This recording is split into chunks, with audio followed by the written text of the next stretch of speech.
Hey, I'm Tracy, and when I was 13, my mom got pregnant. I was an only child, so I was very excited. But when my dad found out, he went nuts. He started throwing things everywhere and yelling at my mother. I thought he was going crazy, but then I heard him shouting that the baby wasn't his. My dad had a vasectomy after I was born, so that only meant one thing. Mom had cheated on him. Dad stormed into my parents' bedroom and started throwing things into a bag. He called out for me, but I was too afraid to go see him. He was so angry. When I didn't answer, he came into my room to talk to me. He said he wanted me to go with him, but I couldn't stay with someone who behaved like that. I said I was staying with Mom because she'd need help with the baby. Dad got really upset. He started crying and saying if I loved him, I'd take his side and stay with him, not take the side of someone who stabbed him in the back. I felt really uncomfortable. I was just a kid.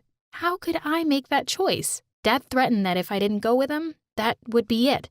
He'd cut all contact with me. I just sat there shaking my head, too upset to speak. His last words to me were, "I can't believe you chose to stay with that snake." I was in floods of tears as I watched him leave. I never saw him again. I went with my mother to all her doctor appointments, and I was there for her first scan. That's when we got a huge shock. Mom wasn't just pregnant. She was having triplets. I had no idea who the father of the babies was. Mom refused to talk about him. She just said she made a mistake and the guy didn't even know she was pregnant. Her pregnancy was rough. It's hard when you're having triplets. When Mom went into labor, she was forced to have an emergency C-section. She lost so much blood, she almost died. I felt so helpless. All I could do was sit in the waiting room crying as medics rushed past to help my mom. One of the nurses tried to make me feel better, but nothing she could say could make me stop worrying. I couldn't lose her. She was all I had. When they finally let me visit, she looked so pale and tired. But my 3 baby brothers were gorgeous. The second I held one of them in my arms, I was in love. Mom said, "Promise me that if anything ever happens to me, you'll look after your brothers." "You're being silly," I said. "Nothing's gonna happen to you." But I could tell it was important to my mom, so I promised I'd always be there for my brothers. Mom let me pick out names, and I called them Caleb, Christopher, and Conrad. After my brothers were born, life was hard. Mom suffered postnatal depression, which made it hard for her to look after the baby, so I did everything for them. Caleb's first word was Mom, but he said it to me. I tried to tell him I wasn't his mom, I was his sister, but he wouldn't stop calling me Mom, and soon all my brothers called me Mom as well. Mom wasn't too happy, but I have to say it was really cute. Even though I took care of my brothers, I still got good grades. When I was old enough, I applied to Harvard and got accepted. I was so happy. But I remembered that Mom and my brothers needed me, so I decided to go to community college instead. When Mom found out about it, she burst into tears. She didn't want me to give up my dreams because of her mistake, so I agreed to go to Harvard. But then there was a bigger obstacle. When my brothers realized I was leaving, they didn't take it very well. Caleb told me he was going to hold on to me forever, so I couldn't leave. So I suggested they all move to Massachusetts with me. We got an apartment near campus, so it was easy for me to get to classes. It was a whole new start for all of us. Mom was happier and she started taking care of us again. But one day, I was called out of class. When I went to the dean's office, there were 2 policemen waiting. They told me my mom had had a heart attack. She was in the hospital, but it wasn't looking good. I couldn't believe it. We were supposed to be building a new life together, not ending it. The police took me to the hospital where my mom was on life support. My brothers were already there, and I told them everything would be okay. But I don't think they believed me. I'm not religious, but I spent the next day and night praying. I'd do anything as long as Mom lived. I couldn't lose her. Mom didn't survive. That was the worst day of my life. I didn't just lose my mother, I lost all hope. What was the point of doing anything when you can lose it all in the blink of an eye? I wanted to take my brothers home with me, but it wasn't going to be easy. CPS said they should be in foster care. I said no way. We'd lost our mom, we couldn't lose each other. They said it was too much for someone my age to look after triplets, but I'd been taking care of them since they were born. Couldn't they see I knew what I was doing? I had to go to court, but eventually I was awarded full custody of the boys. I was their sister and their mom. Of course, I had to drop out of college. There was no way I could study and be there for my brothers. Family was more important than a college degree, even from Harvard. Mom had an insurance policy, which was enough to keep us going for a while, but it wasn't going to last forever. I needed to find a job.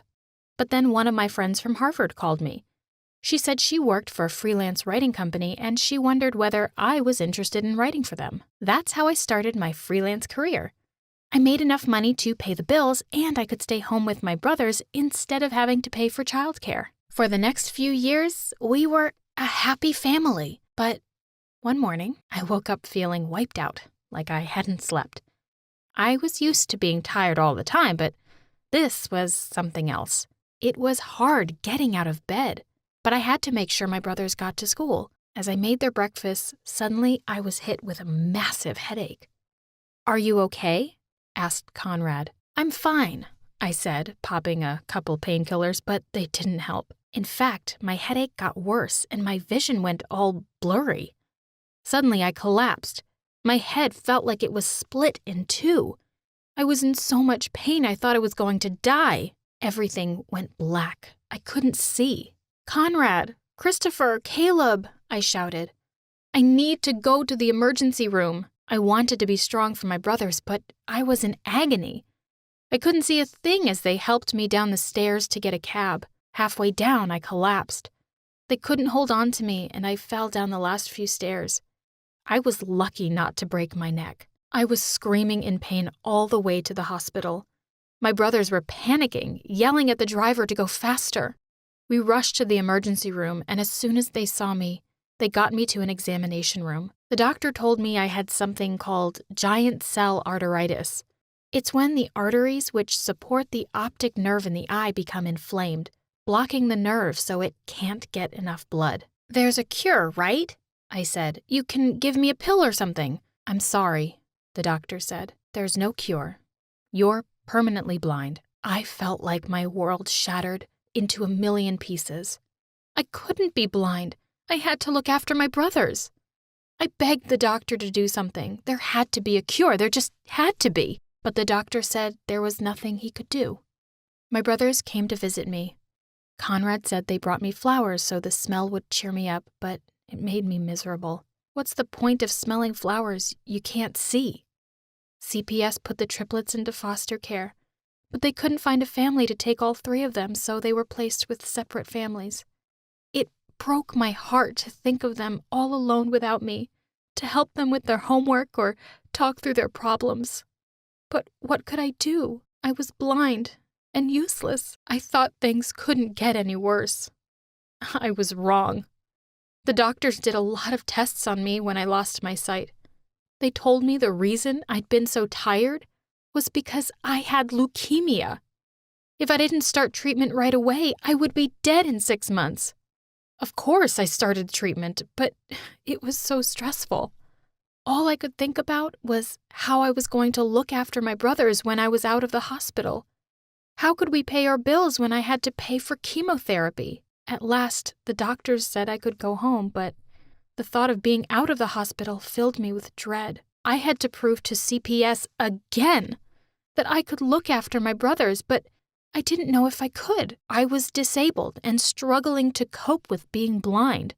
I didn't have a job. The only reason I still had my apartment was because of my mom's insurance policy, but that money was running out. I went to meeting after meeting with CPS and pretended everything was fine, but inside, I was falling apart. The only thing that kept me going was the promise I'd made to my mom.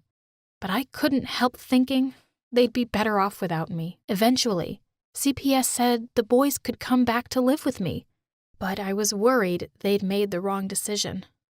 I cried all the time when my brothers were in school.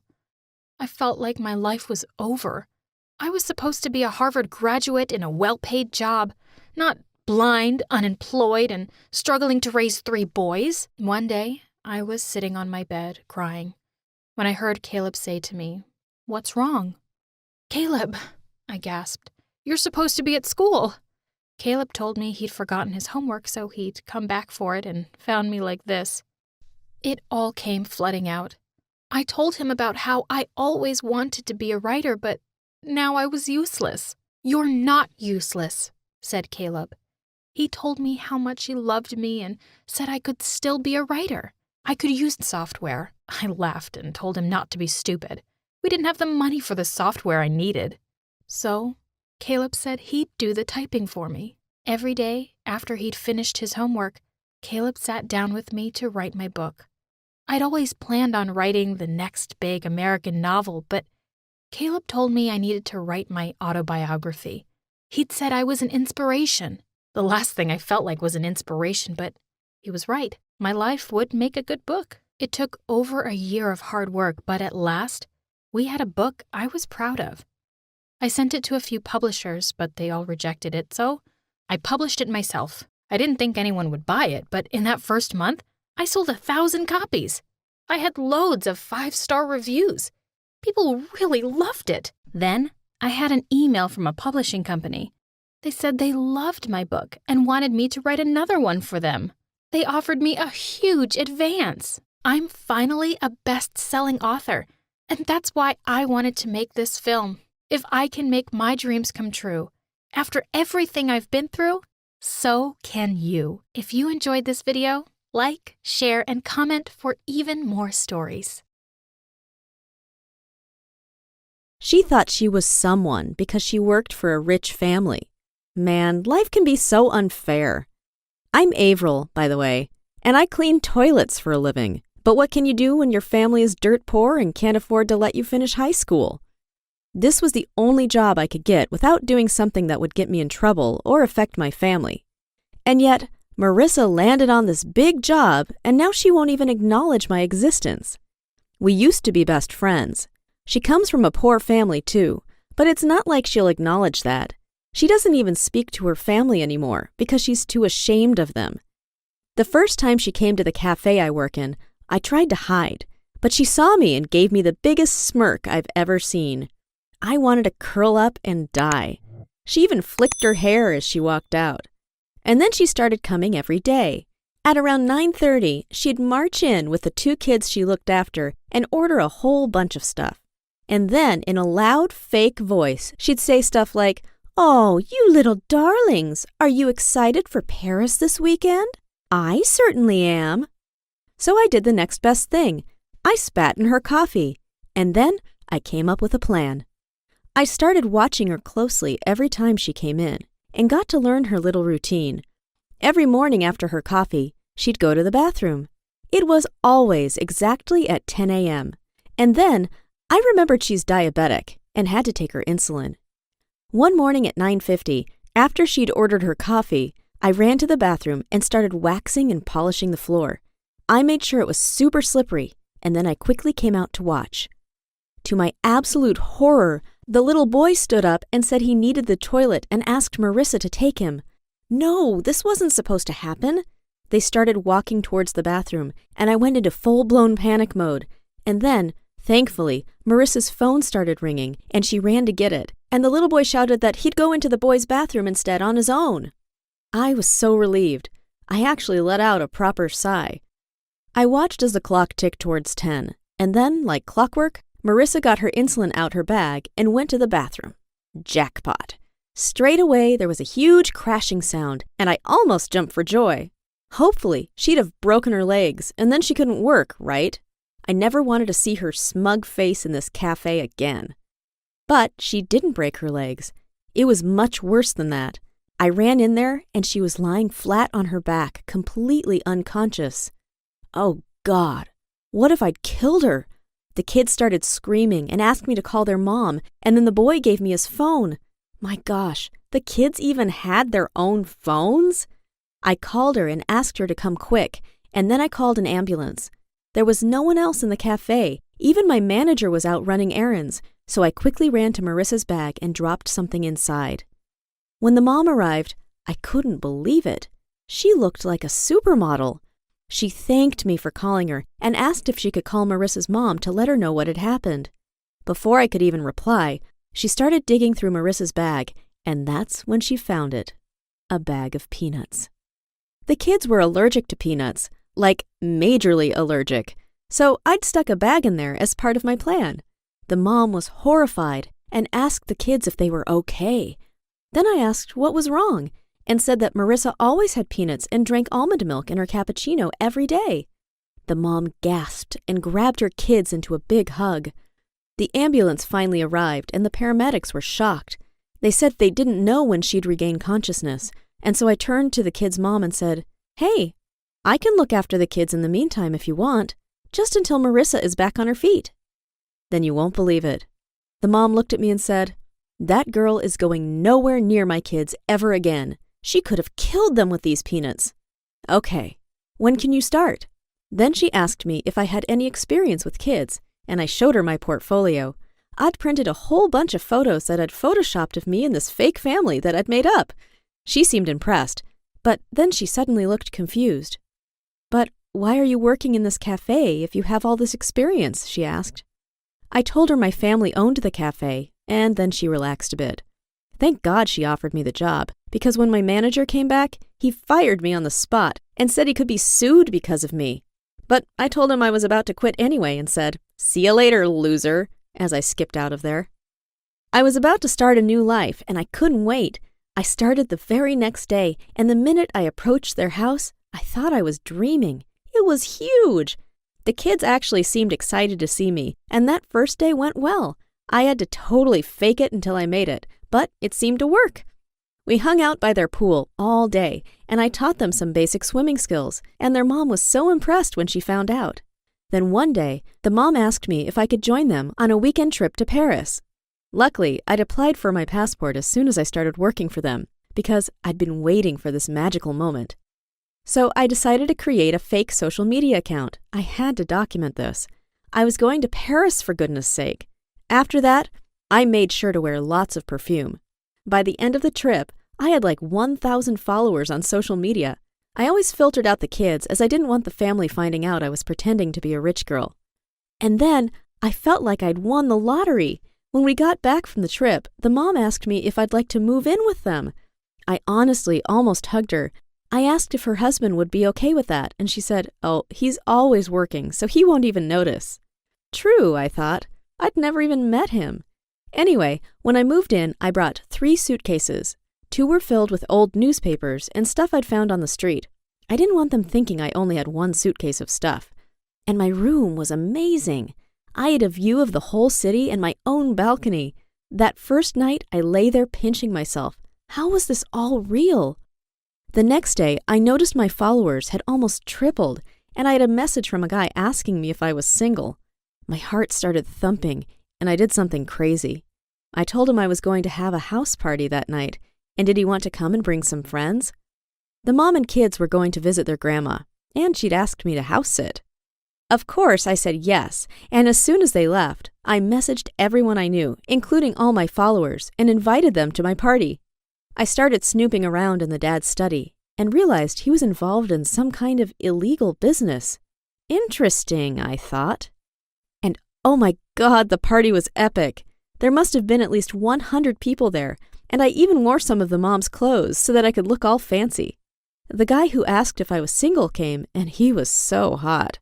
At around midnight, I asked everyone to leave in case the cops came, and everyone actually listened to me. No one had ever listened to me before like this. I asked the guy to stay behind, and we started making out on the sofa. I felt like a total idiot. Suddenly, though, I heard voices. I thought maybe someone had forgotten something, and then I realized it was a familiar voice. It was Marissa. What was she doing here? I quickly put my clothes back on, and me and the guy dived behind the sofa. Marissa wasn't alone. She was with a man. See, I told you something was going on. That girl your wife hired is a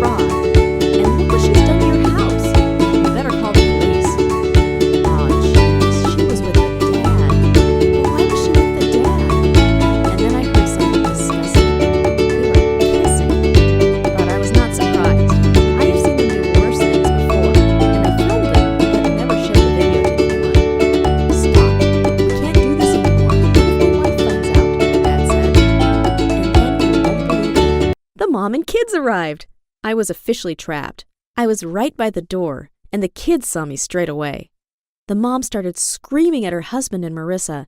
They'd been caught red-handed. But so had I. I stood up, and the guy I was with ran out the door. Then Marissa started shouting at me, saying I'd given her brain damage, and then the mom was screaming at Marissa, and the little boy said, "Oh, I saw Daddy kissing Marissa lots of times before, Mommy." I thought I'd be in deep trouble about the party, and that they'd call the police. Marissa was shouting that I was a fraud, and even played a video of me that she'd got from the cafe, showing how I'd deliberately planted the peanuts and caused her accident. But the mom didn't care. She was more horrified about what her child had said. But then, her husband managed to convince her that nothing was going on between him and Marissa, and he started blaming me for this mess. But just when he was about to fire me and call the police to come and arrest me, I told him that I need to talk to him on the side for a moment. When we went into a separate room, I tried to seduce him, but he wouldn't